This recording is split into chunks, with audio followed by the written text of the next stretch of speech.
நிக்கலுடைய electronic configuration என்ன sir? Nickel 28 electronic என்னமா வரும் நமக்கு 3d8 4s2 அப்படின்னு வரும். இங்க நிக்கல் என்னவா இருக்கு நமக்கு +2 ஆக்சிஜன் ஸ்டேட்டா இருக்கு. அப்ப என்ன பண்ணும்? 2 எலக்ட்ரானை லாஸ் பண்ணிரும்.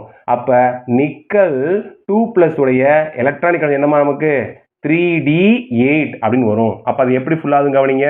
அதே மாதிரி என்ன பண்ணுங்க 5 ஆர்பிட்டால் போட்டுக்கோங்க. இப்போ இந்த 8 எலக்ட்ரான் ஃபில் பண்ணுங்க. 1 2 3 4 5 6 7 8.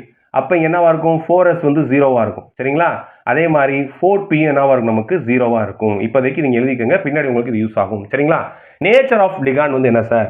நமக்கு தெரியும் Cn- வந்து என்னதுமா நமக்கு ஸ்ட்ராங் ஃபீல்ட் லிகாண்ட். அப்ப எழுதுங்க Cn- இஸ் என்னது தங்கங்களா ஸ்ட்ராங் ஃபீல்ட் லிகாண்ட். அப்ப இது என்ன சார் பண்ணும் அப்படின்னா அன்பேர் எலக்ட்ரானை பேர் பண்ணுது. தனியா இருக்காங்களா போ ஒரே இடத்துக்கு போன்னு சொல்லி பேர் பண்ணி விட்டுரும். அப்ப என்ன பண்ணும் பேரிங் தி 3d எலக்ட்ரான்ஸ். அப்ப 3d எலக்ட்ரான்ஸை இது என்ன பண்ணும் பேர் பண்ணிரும். புரிஞ்சாயா? ரைட். இப்போ நெக்ஸ்ட் என்ன பார்க்கணும் கோஆர்டினேஷன் நம்பர் எத்தனை பார்க்கணும். நிக்கல் வந்து 4 சைனோட பாண்ட் பண்ணுது. அப்ப கோஆர்டினேஷன் நம்பர் 4. சரியா? ரைட். ஹைபிரிடைசேஷன் என்ன வரும் கவனிங்க. இப்போ நான் என்ன சொன்னீங்க இது பேர் பண்ணிரும்னு. அப்ப எப்படி மாறும் கவனிங்க. இந்த இடத்துல இது எழுத மாட்டேன் சார் கவனித்தாங்களா எப்படி மாறும். இந்த இடத்துல மொத்தமா நமக்கு ஒரு எம்டி ஆர்பிட்டால் வரும்.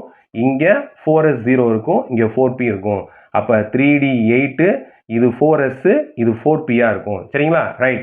நமக்கு தேவை மொத்தம் 4 ரூம் வேணும். அப்ப 4 ஆர்பிட்டால் 1 2 3 4. அப்ப ஹைபிரிடைசேஷன் வந்து என்னதுமா dsp2. d ல இருந்து 1 எடுத்திருக்கீங்க, s ல இருந்து 1 எடுத்திருக்கீங்க, p ல இருந்து 2 எடுத்திருக்கீங்க. அப்ப ஹைபிரிடைசேஷன் dsp2